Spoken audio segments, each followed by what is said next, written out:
primary reading, Proverbs 24 and 10. Say amen when you have it. Amen. Let us read it together on the count of 3. 1, 2, 3. If thou faint in the day of adversity, thy strength is small. Turn to the person next to you. Look him or her in the eye. Look at them compassionately. Look at them with all the fervor, encouragement you can muster up and say, don't faint. Don't faint. You may have your seat. Don't faint. That's the topic. Don't All right. faint. Don't faint.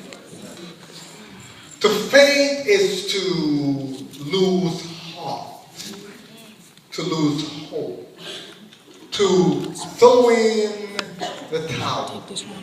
It's to allow the troubles or the vicissitudes of life to beat us down to the point where we no longer feel like running in the race. Talking about throwing in the towel, I told you all about a friend of mine by the name of Leroy Brown, who was served in the military with, and Leroy was the epitome of a soldier. He was back there in the day when a buck sergeant meant something. I mean, Leroy was so bad, I think I had a man crush on him. And there ain't nothing funny about me. He was that sharp.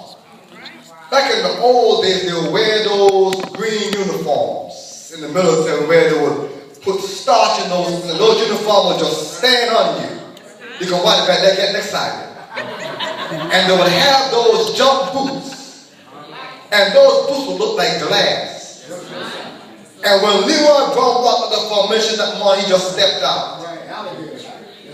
And when he walked out there and you saw Leroy, you automatically start stepping back because your stuff didn't measure up. Leroy was a bad boy. He was a weightlifter. He was a pool shark. I can't remember the other time, Kevin, that Leroy beat me on the pool table. And by the way, that's where I get up talking all the snacks from. He would talk you out of your game. He would tell me stuff like I remind him of a kid trying to catch the ice cream truck, and every time he almost pull up and get there, the truck will pull off. Wow. And then what was really humiliating was when we played pool, he would take the rack and hand it to me and ask me, do I know what this meant? And like a dumb guy from the island, I would say, I don't know what it means. And he would take it and put it over my neck and say, at the end of the game, you'll know what it means. And we must have played 100 games. And to this day, I've never beaten him. One day, I played with him so much that I broke and I ran the table. I had all the balls in there with an easy 8-ball shot I could have made with a cue behind my back. And I choked. I had already set the rack down, you all. Leroy got up, handed me the rack. And y'all know the story. But Leroy didn't understand his limitations. So Leroy called himself wanted to be a boxer. Now Leroy was really popular, so anything he did, I mean, he had half the unit, because the unit behind him. Men, women, if Leroy doing it, it's going to be successful. And every time we look around, it was during the time of the Rocky movie. Remember Rocky running up to Philadelphia to the statue? And they're bigger than the eyes of the tiger. Right? And Leroy running, man, and he's shadow boxing and moving, man. And then everybody excited. We can't wait till the fight day. Now, I should have known something was wrong because I was a martial artist back then. And we never got into a fight unless we had full contact before the fight. I would see Leroy beating the bag. I would see Leroy doing the stuff on the machine. I would see him shadow boxing. I would see him running for miles. But I never saw him spar. But you assumed, that's downtown Leroy Brown. Long story short, Leroy got in the ring with a guy. Leroy was about 5'9". He was the size, probably your size, Sherrod, but muscular. Not saying the truth now. I thought he was. The point I'm making, Leroy was cut. And he got in the ring with a guy looking like maybe Kevin's size. And boy, Leroy was on the ticket to fight that night, and so was a guy by the name of Gibson. Nobody really came to see Gibson, he just happened to be on the ticket. Dixon, to a surprise, knocked his man out. He really wasn't a skilled fighter, but he had heart. And he took some nicks, but he finally got one and knocked the guy out. Well, we'll wait for the main event. Downtown Leroy Brown facing this guy.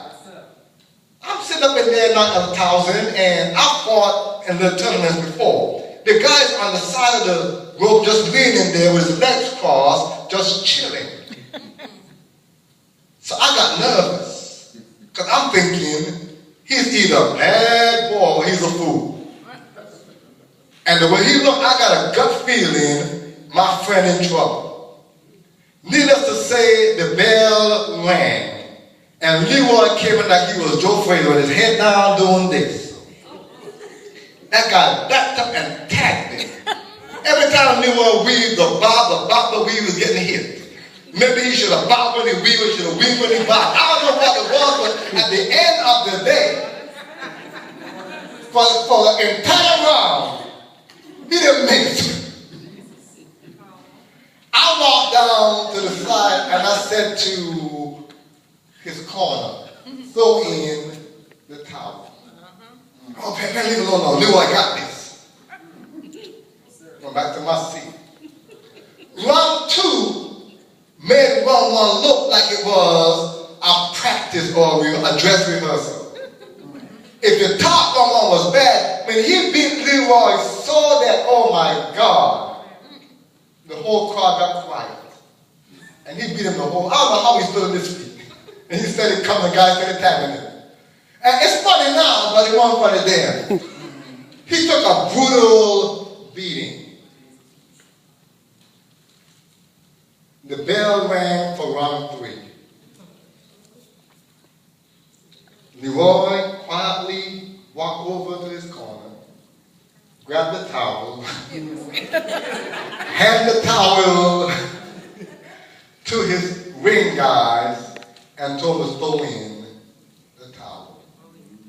Sometimes in life beats us down so bad that we feel like throwing in the towel.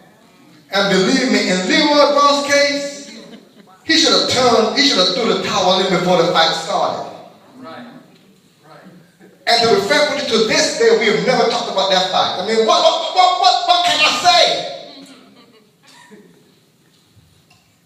But what do you do? Thank you. When life's adversity beats you down so badly that it seems like your only course of action is to just throw in the towel. Listen, on May 17th, I had surgery. I had been to the hospital, I don't know how many times with you all for surgery.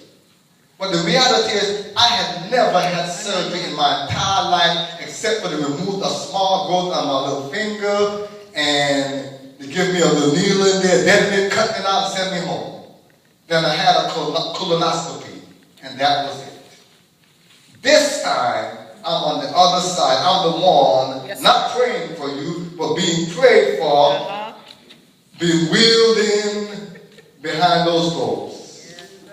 Needless to say, I had a little bit of anxiety. Yes, sir.